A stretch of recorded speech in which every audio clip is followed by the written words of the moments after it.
Hi everyone, and today I present to you a camera lens that could turn out to be pretty special, the Fuji XF 56mm f1.2R.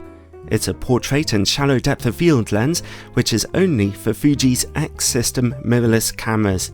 It costs about £750 here in the UK, or around $1,000 US, so it's not cheap by any means, but you are paying for a lot of high quality glass here.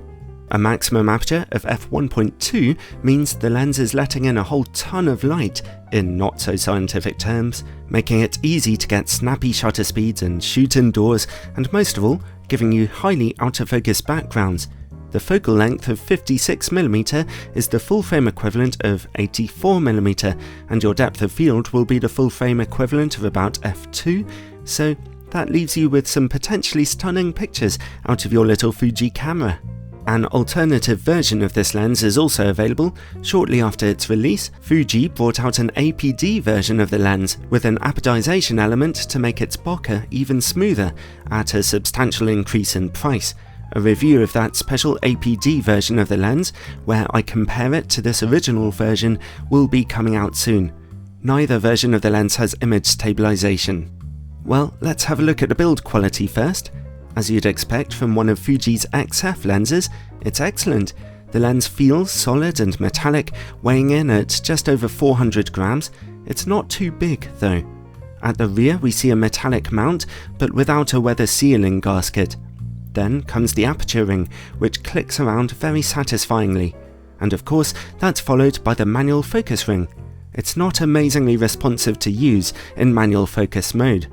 Some good news about the focusing system is that it shows almost no focus breathing, as you can see here. Further good news is that the autofocus motor works relatively quickly and accurately in use, even when you're shooting in lower light conditions. Less encouraging is the noticeable whooshing sound the focus motor makes.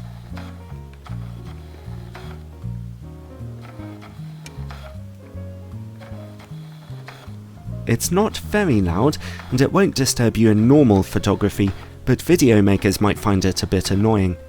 The lens has a 62mm filter thread, and it comes with a generously deep hood. Overall, the build quality is pretty much up to spec for an XF lens here.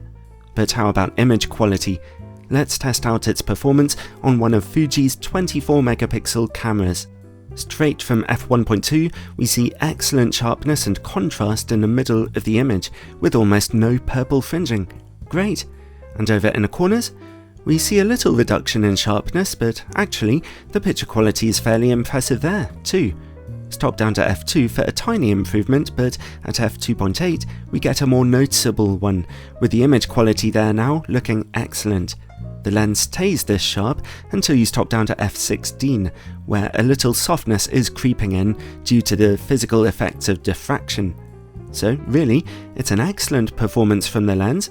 It's impressively sharp straight from f1.2 with nice neutral colours and great contrast. Alright, let's look at distortion and vignetting. These are usually corrected for you by your camera, but let's take a look at the lens's true performance by taking some pictures in RAW. As you can see, the lens projects almost no distortion. Vignetting is a bit heavy at f1.2, but stop down to f2 and then f2.8 to see some steady reduction. Let's see about close-up image quality. The lens can focus as closely as 70 cm to your subject. That's better than most 85mm lenses would do on a full-frame camera. The good news also is that close-up image quality continues to be excellent straight from f1.2, and that's not something to be taken for granted from a Fuji lens. Next, let's see how the lens works against bright lights. It's not a great performance here. We see rather a lot of flaring when bright lights are in or around the picture. That flaring looks quite pleasant and soft, but still it's technically a problem. You should use the lens's hood when shooting on a bright, sunny day. And finally, bokeh. This lens can get you some very out of focus backgrounds, but how do they look? On the whole, this lens's bokeh is fairly smooth in most situations. No real problems here, but nothing to write home about either. Bright points of light will often see some unpleasant outlining though. Overall, Well, you should be able to tell from these test results that the Fuji XF 56mm f1.2 is essentially one of the best lenses on the system, and everyone who owns a Fuji camera, I think, should consider saving up for one. The only serious problem I could find with it was some flaring when bright lights are in the picture, but the deep lens hood that comes with it should help against that quite a lot. It's an especially obvious choice for portrait photographers, and it has to come highly recommended.